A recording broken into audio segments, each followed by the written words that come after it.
Mr. Bigler, it may be that you've had this same conversation with everybody at this table already. I know I called you a couple of times in recent weeks with some very pointed questions.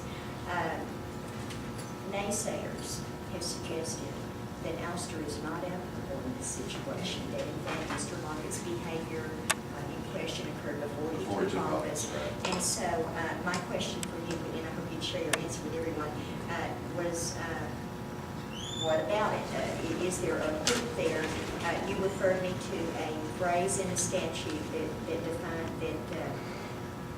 enumerates the grounds under which a public official may be ousted. And the last ground outlined is misconduct in office. Yeah, it's your assertion that Mr. Lockett might be found guilty of misconduct in office because. Yeah, the theory has been, tired of hearing it, but yeah, the easy theory is, well, you can't do that. Apparently there are notions you can be a triple axe murderer, but take a public office the next day and you can't be ousted until you're convicted. That's not what I believe the law either is or should be.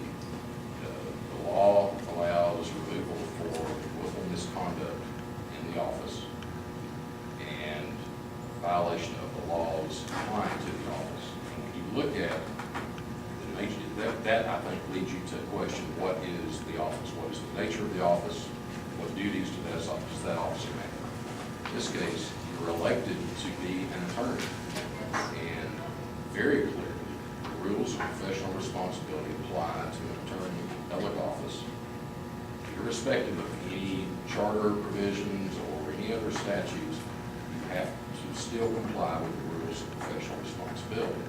In fact, there are special rules for public attorneys, and some exceptions. But it's clear to me that the law, it talks about the law of the state or the county in this case.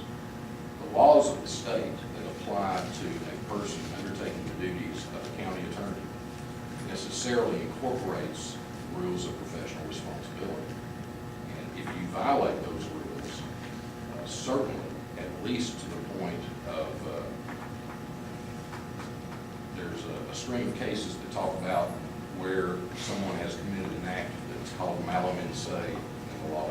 It's something that's bad in and of itself, such as thievery, embezzlement would qualify, something that exhibits dishonesty of character. These would apply in this case, I believe, and that if you violate those rules, then you have clearly violated several rules of professional responsibility. They are very serious rules, and that exhibit malum in se, and therefore should qualify as a basis for ousting. In addition to all those things, you could also make the argument that failure to disclose Absolutely. was also a violation. And that's at least as bad as anything else that's in there. You know, when he failed to disclose until he was forced to disclose. Some of those forms we got to file, Those we owe forms- X money and we That's owe one. stocks. Well, the stocks are one, the form that were required, the form was actually, I believe, during the campaign. After he took We office, filed 1 year, we have to wait. Do you He did it. file, Yeah, did that's you right. file It's your January, GC? February. Yes. And he said none.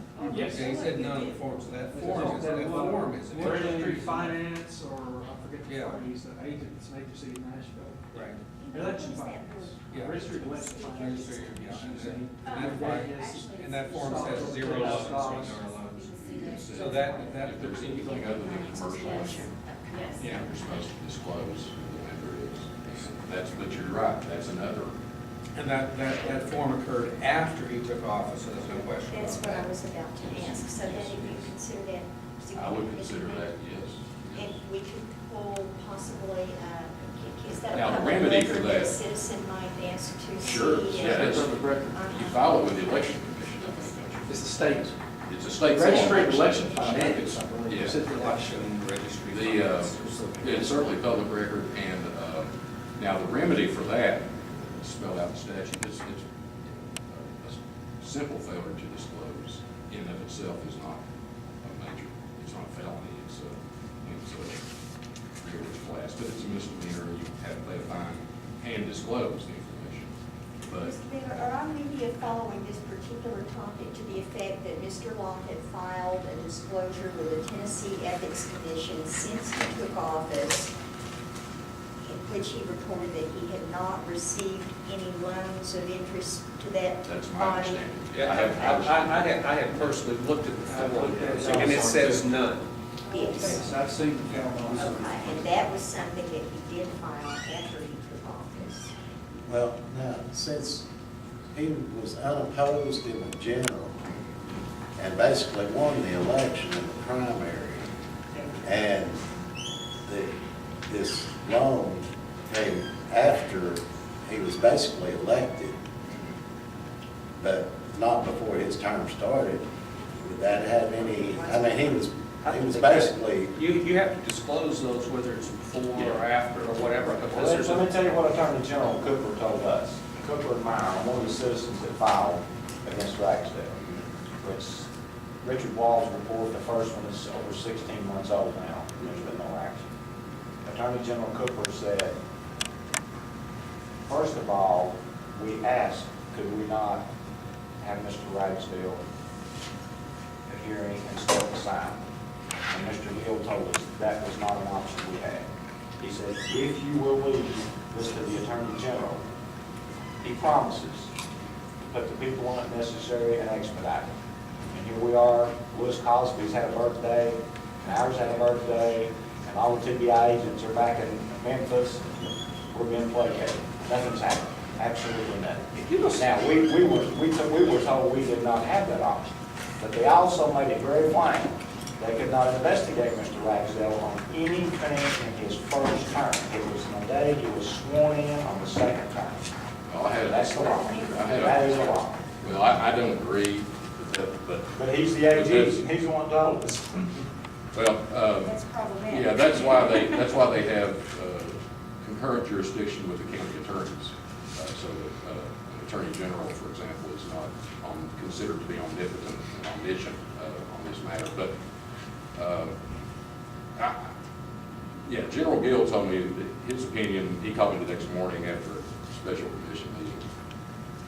We had a conversation, and his opinion is that you can only bring the action for something after you're sworn in, and I don't think that's what. But he also said we did not have the option of having Mr. Ragsdale in front of the judge in 5 days.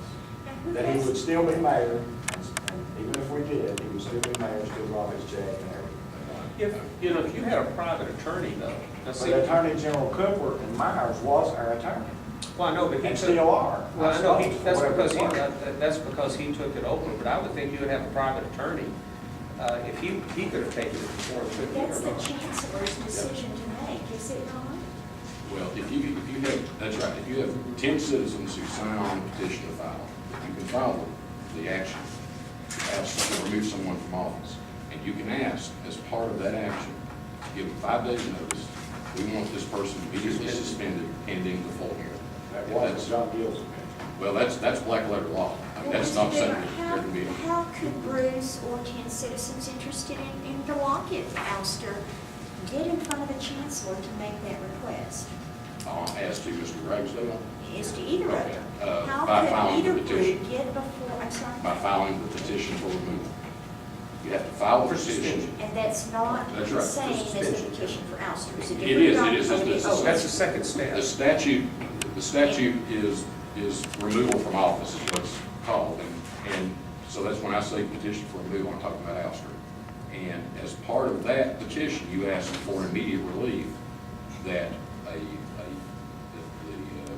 respondent be served notice, that a hearing be set not less than 5 days after the filing, that the respondent, upon the hearing, after the judge hears all the evidence, that the judge orders them suspended pending the final hearing on the petition.